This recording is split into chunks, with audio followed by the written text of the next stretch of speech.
Hare Krishna, we continue to read from Bhagavad Gita as it is. Chapter 4, Transcendental Knowledge, text 29. Apane juvati pranam, prane apanam tatha pare, pranapana gati rudva, pranayama parayanaha, apare niyataraha, pranan praneshu juvati. Translation and purport by His Divine Grace, A.C. Bhaktivedanta Swami Srila Prabhupada. Still others who are inclined to the process of breath restraint to remain in trance, practice by offering the movement of the outgoing breath into the incoming and the incoming breath into the outgoing, and thus at last remain in trance, stopping all breathing. Others, curtailing the eating process, offer the outgoing breath into itself as a sacrifice. So Krishna has been speaking of the different types of sacrifices to Arjuna. He's giving him this knowledge. So here, so yesterday we heard the process of Patanjali, that how the 10 life airs are there, and then to manipulate the life air to release the soul, that's what we heard yesterday. And then now it is that was the Patanjali system, and now this is the pranayam. So this system of yoga for controlling the breathing process is called pranayama, and in the beginning it is practiced in the hatha yoga system through different sitting postures. So pranayam to control the life, to increase, to help in the breathing.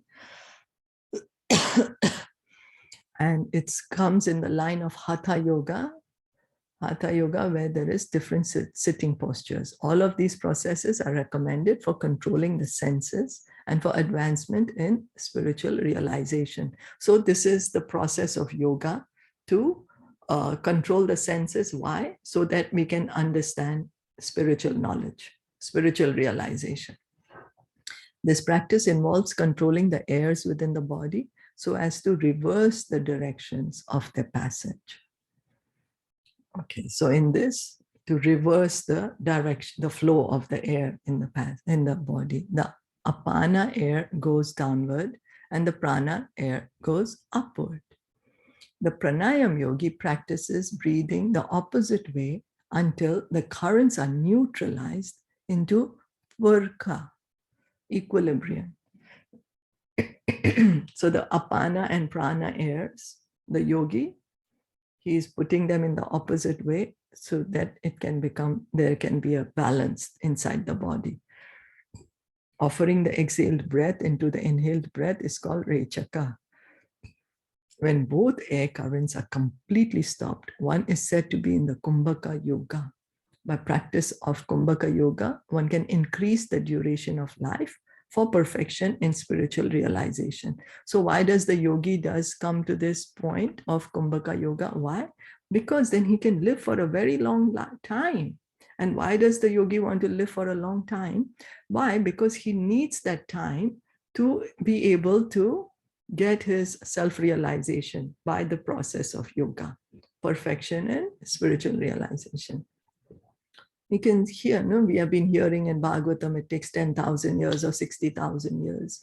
So that's the reason the yogi needs a long life to be able to get self-realization through the process of yoga.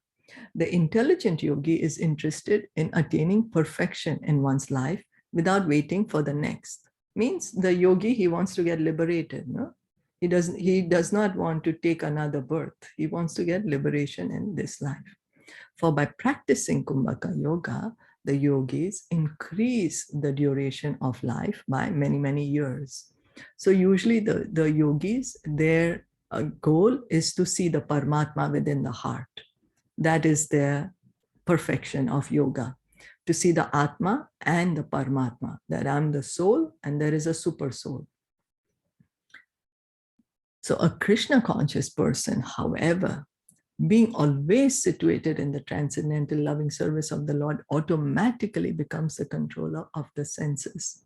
His senses, being always engaged in the service of Krishna, have no chance of becoming otherwise engaged. So at the end of life, he is naturally transferred to the transcendental plane of Krishna. Consequently, he makes no attempt to increase his longevity. He is at once raised to the platform of liberation. So what about a Krishna conscious person? A Krishna conscious person means he's already liberated. Why? Because he's no more in the body platform. He's not thinking I'm the body. He's understood himself. I'm a spirit soul. I have an eternal loving relationship with Krishna. And so whatever I have, I'm going to engage that in the service of Krishna. I have these senses right now, so I'm going to use the senses in the service of Krishna. And in that way, his senses don't trouble him. Otherwise, a person's mind and his senses, they trouble us. Our mind and senses really trouble us because they're always seeking our attention. But a Krishna conscious person, he's already situated on the liberated platform. He's understood, I'm not the body, I'm the soul. So if I'm the soul, then, and I have an eternal loving relationship with Krishna, I'm going to serve him with my tongue. I'm going to chant his names and glories with my ears. With his ears, he's going to hear the names of Krishna. So his senses are automatically controlled. And when he gives up this body, he goes to the spiritual world. He goes to the spiritual world. And he does not want to increase his life inside this material body. He does not need to. His consciousness is already with Krishna. He's at once on the liberated platform. What does it mean to be on the liberated platform? To understand and act on the platform of the soul, not as the body. So Mamcha yo vyabhicharena bhakti yogena sevate sagunan samatit yaitan brahma bhuyaya kalpate. This is 1426. One who engages in unalloyed devotional service to the Lord transcends the modes of material nature and is immediately elevated to the spiritual platform. So a Krishna conscious person, unalloyed devotional service means there is no mixture, there is no material desire there, unalloyed, it's pure devotional service, only pure devotional service. What happens? He at once gets liberated, transcends the modes of material nature. What does transcends modes of material nature mean? There will be no action of goodness, passion, and ignorance on him. He's already understood that I'm not this body, I'm the soul. He's already on that platform. Not only knowing it theoretically, but he's understood it. He has realized it. And so he's on the spiritual platform because his consciousness is on the platform of the soul. And what is he doing? He's engaging in loving service to Krishna. A Krishna conscious person begins from the transcendental stage, and he is constantly in that consciousness. Therefore, there is no falling down. And ultimately, he enters into the abode of the Lord without delay. So this is a pure devotee, a Krishna conscious person, a pure devotee. He is liberated already, even though he's inside the body. Why? Because he does not consider himself to be the body anymore. And so Krishna consciousness begins from the liberated platform. That's the reason it is said, Brahma Bhuta Prasanatma na sochati na kankshati sama sarveshu bhuteshu mad bhaktim labate param. One attains pure devotional service to the Lord from the liberated platform. That's why it is said that bhakti begins from the liberated platform. And one has understood, I am not the body, I am the soul. And so once one has already reached the platform of the soul, then no need to fall down. He does not need to fall down. He's engaged in service to Krishna, and he goes into the Vaikuntha Lok, into Krishna Loka planet, abode of the Lord, without delay.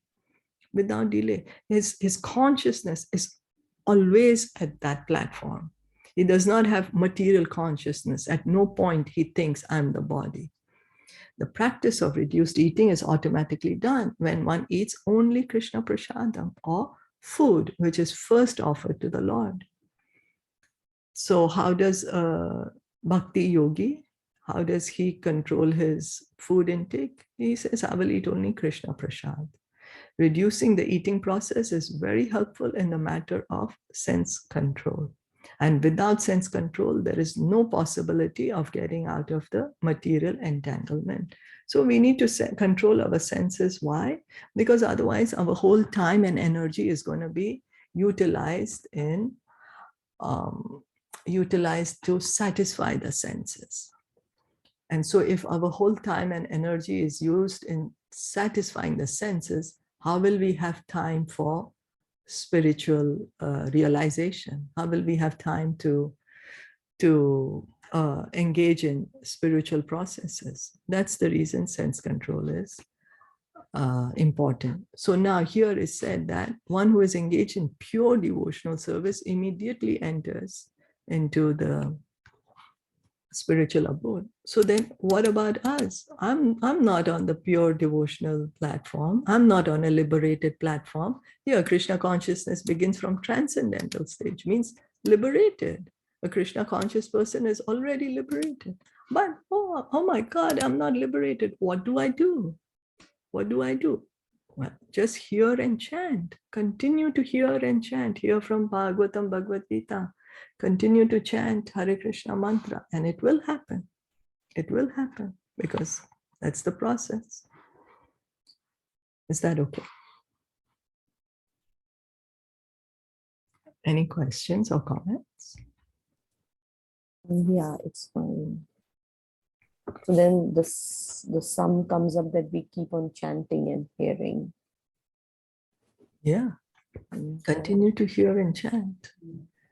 You know, where did we read that? By the mercy of the Lord or his pure devotee? Did we just read it here, or we read it in Chaitanya Charitamrita, I think? Chaitanya Charitamrita.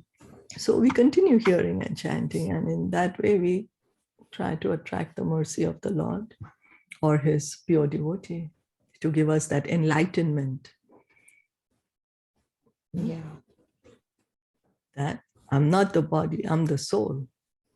To cut our attachment to this material world, cut our attachment to this body. How? Just continue hearing and chanting. Okay. Yeah. Okay. So we'll stop here for today. Thank you so much for listening in and joining in. Bhagavad Gita ki jai, Shilpa Prabhupada ki jai, Gaur Premanande, Hari Bol.